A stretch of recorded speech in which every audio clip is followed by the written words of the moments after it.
O papo agora é política. No J7 Notícias, clima político, com André Beck. Muito bem, doutor André Beck já está aqui com a gente no J7 Notícias. Nós estamos em recesso, né? A Câmara não está tendo nesse mês de julho, aliás, teve, né, duas extraordinárias, né, no mês de julho. Não está tendo as sessões ordinárias por conta do recesso. Mas nós tivemos a votação do polêmico, né, discutido plano diretor da Prefeitura de Catanduva. É isso aí. Bom dia a todos. Lembrando que recesso não é férias, né? Então, na verdade, a Câmara ela continua aberta à população, atendendo as demandas. O recesso só não tem sessões.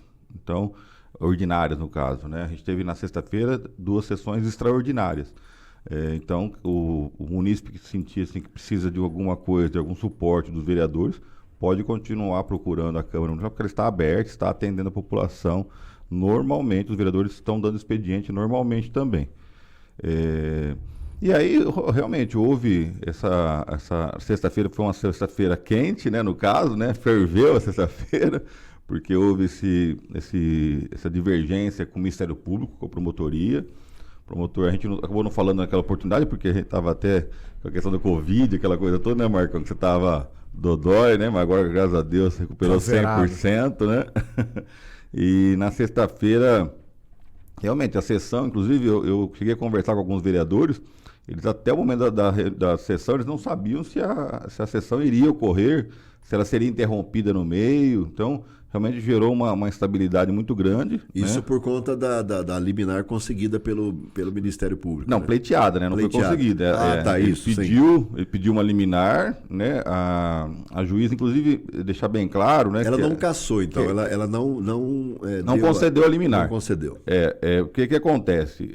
A juíza não falou, porque alguns falam assim, a juíza não deu a liminar, então ela concordou que o plano diretor, o projeto estava todo em ordem. Não é isso. Sim. Na verdade, o que a juíza entendeu é que ela não poderia barrar, antes da votação, um projeto de lei. O entendimento dela, e é um entendimento que é da maioria do judiciário, que quando se houver alguma ilegalidade, alguma inconstitucionalidade na lei, caberia aguardar primeiro a votação do projeto, que ele fosse aprovado ou não.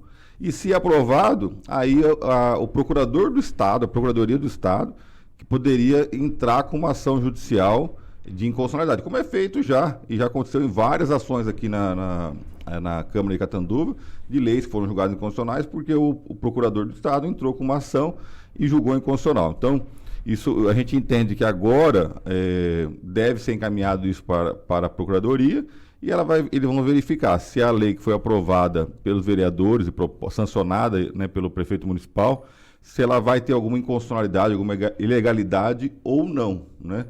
Apesar do promotor local ainda defender que houve uma falha no rito processual, na tramitação do projeto. Segundo ele, esse projeto não poderia ser votado em regime de urgência no recesso da Câmara. Ele entende que não se enquadrava nas hipóteses. Aí eu acho que muito difícil, né, ele ter êxito nessa questão, porque a questão de urgência e relevância é muito subjetivo. Você analisar se um projeto é relevante e urgente. Os vereadores entenderam que era urgente, que era relevante, e eu até acredito que é mesmo, né? Você está votando plano diretor, se não é um projeto relevante, o plano diretor, o que será relevante, né?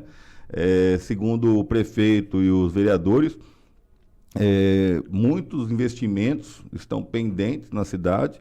A cidade está aguardando investimentos de empresários, no caso, né, proprietários de loteamentos, de condomínios, mesmo parques industriais, segundo eles, comércios, né? E aí esse projeto que foi aprovado, o plano diretor, permitiria que esses investimentos fossem feitos. Ô Beck, outra coisa bastante estranha, né? Foi a ausência do presidente da Câmara, o Gleison Begali, né? Inclusive... Ele soltou uma nota depois, né? Sim. Soltou. Inclusive a sessão foi presidida pelo César Patrick, né? Exatamente. A informação que a gente teve é que o Gleison estava em viagem no litoral, e aí ele retornou da viagem. Teve um problema lá, que na verdade o diretor da Câmara teria pego o projeto, Também. levado para um parecer da advogada, e aí a Guarda Municipal foi acionada, lavrou-se um BO, né, contra essa conduta do diretor de ter retirado o projeto da Câmara Municipal, sem o conhecimento dos demais vereadores. O diretor, a tudo que foi apurado, pelo menos, ele teria assumido que foi uma conduta dele, que ele não teve orientação nesse sentido do presidente da casa, mas de qualquer maneira o presidente da casa retornou à Câmara, participou de uma reunião com os vereadores, falou que estava com a família no litoral, que tinha planejado uma viagem e que não poderia participar da reunião. Foi colocado em votação, só o presidente da Câmara que foi contrário à votação na sexta-feira, né? Então ele fez uma declaração informando que ele não estaria presente nessa data, porque ele estaria retornando a viagem com a família, e aí ficou, então, quem convocou, quem fez todos os atos, no caso, foi o vice-presidente mesmo, o César Patrick. Absolutamente normal essa... Olha, eu, na verdade, assim, a gente compreende, né, família, viajando e tal, mas numa pauta dessa, eu acho que o presidente poderia ter dado um jeito de estar presente. Quer dizer, voltaria lá, anteciparia, retornaria antes, né? Por exemplo, o próprio Toso, né, que se absteve de votar, para mim, assim, eu conheço o Toso, uma pessoa que eu respeito, gosto muito, né? Mas para mim o pior voto que existe é a abstenção. Sem dúvida. Né? Porque se omitir, o vereador, ele foi eleito para tomar posição, né? Para sim ou para não. Então, eu acho que a abstenção já não é a primeira vez que ele se abstém de votar, né?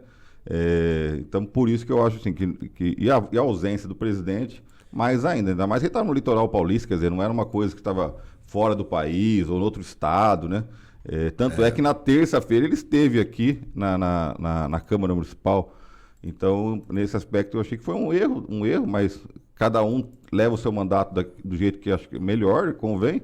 Então, o Toso optou por se abster e o presidente achou por bem não estar presente. E, na sua opinião, sobre a aprovação do plano diretor? Então, tem pontos positivos, né? Realmente, tem muitos pontos positivos, porque a cidade realmente ela precisa se desenvolver, ela precisa de investimento, e vários pontos do plano diretor anterior barravam esse investimento. Enquanto eu ainda estava vereador, foi solicitado uma alteração no plano diretor. Na época, a promotoria também se manifestou contrária à aprovação, e naquela oportunidade o Sindicato Rural foi muito contundente quanto a uma ampliação das áreas de APP, se você não lembra, né? Dobrava-se a área de APP, e aí eles falavam que haveria uma desapropriação de um monte de propriedade rural aí.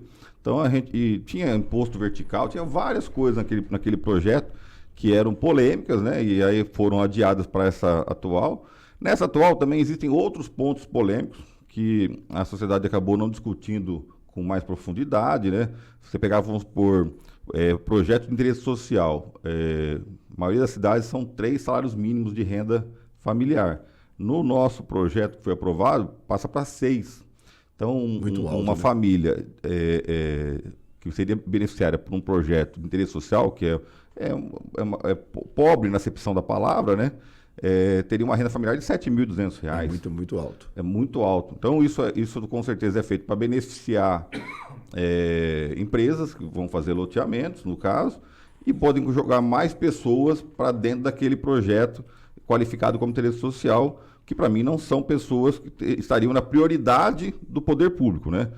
Você pega também a ampliação aí de quase 3 alqueires, né, de terra para desmembramento. Também eu acho uma coisa temerária. Se pegar uma fazenda aí pequena, né, um sítio, e desmembrar, você não tem que deixar área verde, você não tem que deixar área institucional.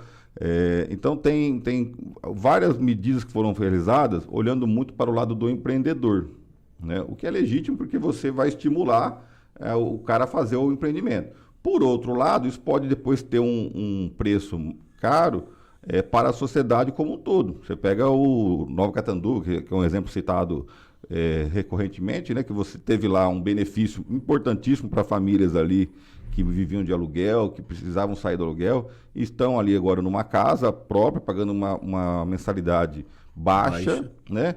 Mas, por outro lado, você tem os gargalos, né? Que você não tem ali saída do loteamento, né? do Nova Catanduva, você não tem a própria escola, a prefeitura teve que ampliar recentemente, porque ela não atendia a demanda local, o posto de saúde tem que ampliar porque não tem demanda local. Então, vários problemas que foram ocasionados. Então, você resolve um problema, mas cria outros muito maiores, né? Então, mas a população, infelizmente, não está interessada nessa pauta. Sem dúvida. Você não vê, os empresários como um todo também não estão interessados, as forças políticas da cidade não estão interessadas. Você não viu ninguém na Câmara Municipal na sessão extraordinária. Absolutamente. Né? Então, a gente tem que entender que a cidade, nesse momento, ela tem outras prioridades e, para ela, a prioridade é fazer realmente esses loteamentos e esses investimentos.